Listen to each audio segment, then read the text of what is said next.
সরকার এবং জলপাইগুড়ি পৌরসভার ইঞ্জিনিয়ারদের যৌথ ইন্সপেকশনের পর রিপোর্ট দাখিল হয়েছে এই পুরো বিল্ডিংটাই ভগ্নদশা, ডিলাপিডেটেড।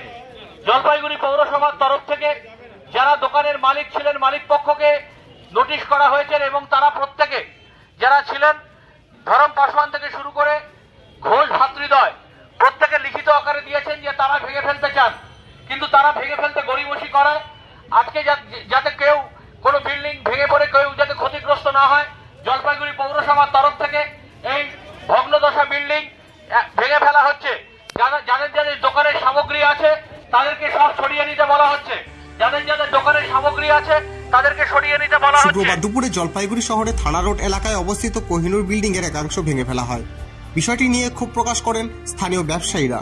তারা অভিযোগও তোলেন প্রমোটার রাজের। দীর্ঘ কয়েক দশক ধরে এই বিল্ডিং এ ব্যবসা করে আসা দোকানদারদের বক্তব্য, এই বিল্ডিং আগে বিজয় ঘোষ নামে এক ব্যক্তির ছিল। আমরা 1970 সাল থেকে এখানে রয়েছি। এখন জলপাইগুড়ি পুরসভা প্রমোটারের মাধ্যমে ভবনটি ভেঙে দিচ্ছে। এই পরিস্থিতিতে বুঝতে পারছি না আমরা কোথায় যাব। যদিও এই প্রসঙ্গে পুরসভার ভাইস চেয়ারম্যান সৈকত চ্যাটার্জি বলেন, পুরনো এই ভবন ভাঙার জন্য পুরসভার পক্ষ থেকে আগেই নোটিশ দেওয়া হয়েছিল। সেই সিদ্ধান্ত অনুযায়ী ভাঙার কাজ শুরু করা হয়েছে। আমাদের বউ বাচ্চা আছে, বউ বাচ্চা নিয়ে আমরা খাই, সংসার চালাই এইভাবে। আমাদের কমসে কম 1970-এ আমাদের দাদা ছিল। এটা মালিক আগে ছিল বিজয় ঘোষ, তারপর বিক্রি করে দিয়েছে প্রমোটারকে। তারপর প্রমোটার এখন মিউনিসিপ্যালিটিকে নিয়ে এখন এটা বিল্ডিংটা ভাঙাচ্ছে। মোটামুটি 14-15টা দোকান আছে।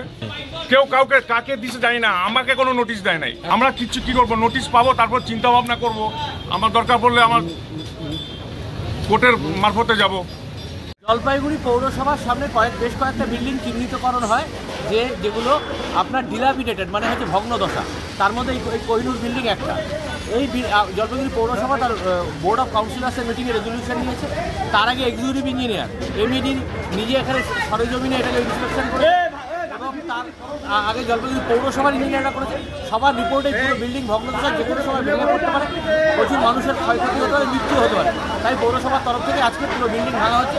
এক্সিকিউটিভ ম্যাজিস্ট্রেট উপস্থিত রয়েছেন, পুলিশ প্রশাসন রয়েছে। কি করা হবে না, এটা ব্যক্তিগত মালিকানার বিল্ডিং। আমরা বহুদিন ধরে বলছিলাম তাদের ভেঙে নেওয়ার জন্য, তারা ভাঙেনি, এখন পৌরসভা থেকে ভাঙা হচ্ছে।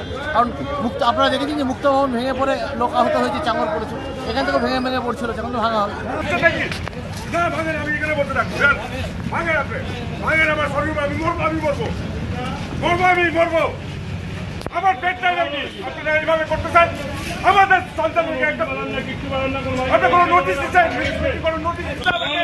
আপনারা দেখছেন নর্থ বেঙ্গল সমাচার, উত্তরের বার্তা, সত্যের পথে।